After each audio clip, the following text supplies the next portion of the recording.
हमारे पूर्व वक्ता भी बता चुके हैं। हम लोग पेंशन राशि देते हैं, वृद्धाश्रम भी खोले हैं। हमारे जो दिव्यांग हैं उनके लिए भी आज हम लोग उनको लोन भी यहाँ पर दिए हैं, चेक दिए हैं। तो इस तरह से तरह तरह का उपाय करते हैं। ये सरकार का ही दायित्व है, लेकिन फिर भी हम लोग को अपने कर्तव्य से पीछे कभी हटना नहीं चाहिए। और आज की इस वर्ष में चूंकि काफी बातें, सभी बातें आ गई हैं, हम आज कुछ 2-3 और नया काम की यहाँ पर घोषणा कर रहे हैं। एक तो समाज कल्याण विभाग की तरफ से हमारी ये सरकार आज हम सियान गुड़ी बनाने की घोषणा करते हैं। सियान गुड़ी ये छत्तीसगढ़ी में है। सियान मतलब बुजुर्ग और गुड़ी मतलब एक वो जो घर होता है गुड़ी। तो सियान गुड़ी बनाएंगे जगह जगह पर, ताकि ऐसे जो वृद्ध जन होंगे जिनको अपने घर में ठीक से सुख सुविधा नहीं मिल पाएगी, तो उनका हर तरह का देखभाल, उनकी मनोरंजन का वहां पर साधन, ये सब उस सियान गुड़ी में उपलब्ध होगा। तो आज मुख्यमंत्री के नाते हम सियान गुड़ी इसकी हम घोषणा कर रहे हैं। और आज जो हमारे प्रदेश के 4 बड़े शहर हैं, रायपुर, बिलासपुर, कोरबा और दुर्ग, यहाँ पर पीपीपी मॉडल में सर्व सुविधा युक्त, आधुनिक सुविधा से युक्त वृद्धाश्रम का निर्माण करेंगे। जिनको भी आवश्यकता होगी वृद्धाश्रम में जाने की, तो वहां पर किसी भी तरह की उनको परेशानी नहीं हो, इसलिए 4 जगह सर्व सुविधा युक्त वृद्धाश्रम की भी हम आज घोषणा करते हैं। और एक और घोषणा करते हैं कि एक रायपुर के अंदर में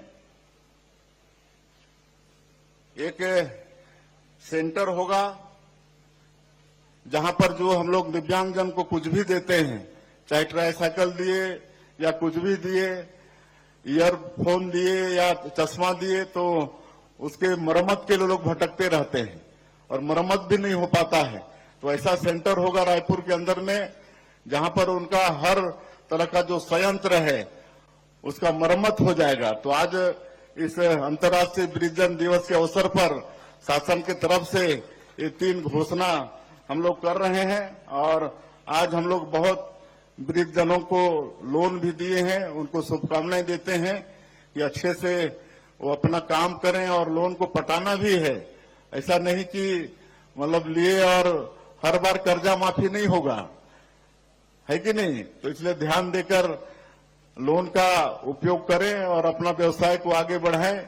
और हम इस अवसर पर दिव्यांग जो हमारी बेटियां हैं, जिन्होंने स्वागत में गायन प्रस्तुत किए, जिनको हम लोग पुरस्कृत भी किए हैं, और चक्रधर समारोह में जहां से मैं 20 साल तक सांसद था रायगढ़, वहां पर प्रस्तुति भी दिए। ऐसे भाई बहनों को भी, बेटा बेटियों को भी हम शुभकामनाएं देते हैं, उनके उज्जवल भविष्य की कामना करते हैं। दिव्यांगजन के लिए भी हम लोग यहाँ पर एक दिव्यांग पार्क, उसकी स्थापना करने वाले हैं रायपुर में।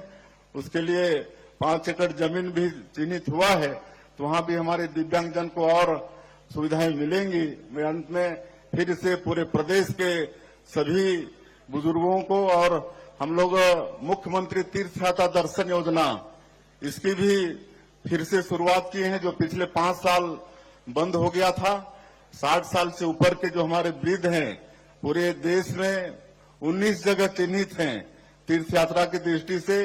वो जहां भी जाना चाहेंगे वहां पर सरकार अपने खर्चे से उनको तीर्थ कराएगी। कहे कि इच्छा होती है अंतिम समय में कहीं तीर्थ व्रत कर लें, लेकिन हर परिवार में सक्षमता नहीं होती है, हर बेटा बेटी में सक्षमता नहीं होती है, लेकिन उनकी भी इच्छा पूर्ति करने का काम हमारी सरकार करेगी।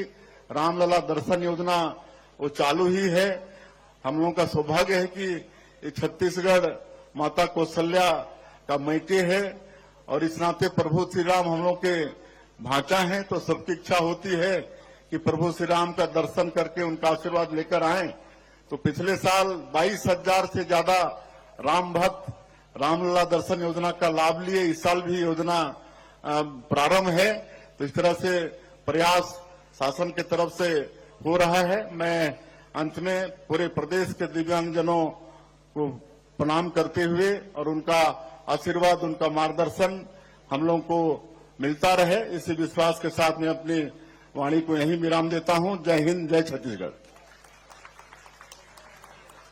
बहुत बहुत शुक्रिया आपका माननीय मुख्यमंत्री जी। आपने अपने उद्बोधन में बहुत ही सुंदर बात कही है कि छत्तीसगढ़ के सभी बड़े बुजुर्गों के आशीर्वाद से ही हमारा यह राज्य आगे बढ़ रहा है, प्रगति के पथ पर है। और अब इस आयोजन की स्मृतियां सदैव हमारे मानस पटल पर रहे, इसके लिए हम सम्मानीय अतिथियों को स्मृति चिन्ह भेंट करेंगे। हम आमंत्रित करते हैं सचिव महोदय श्री भुवनेश यादव जी को। आप माननीय मुख्यमंत्री महोदय श्री विष्णुदेव साय जी को स्मृति चिन्ह भेंट करें।